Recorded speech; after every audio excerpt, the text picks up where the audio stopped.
The long-term outcome of premature twins depends on several factors. Ultimately, most of our premature twins do extraordinarily well.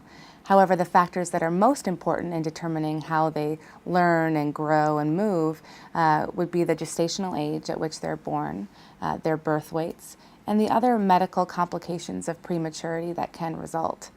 So babies born at 24 weeks have a harder time than babies born at 28 weeks or 32 weeks.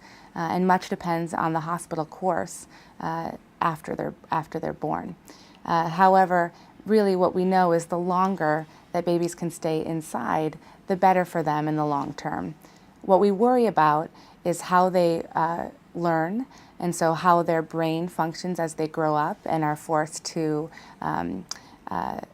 think about more sophisticated concepts, and often we can't tell that until they're closer to school age, so 4 or even 8 years old.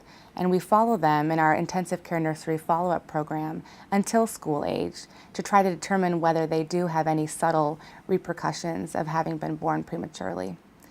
The other major concern for their development is their neurologic development and whether they can move normally, and something that results in cerebral palsy, which is a term that many parents fear when they hear about. So we follow babies who are born prematurely to see how they're moving and how their muscles and nerves are communicating with each other.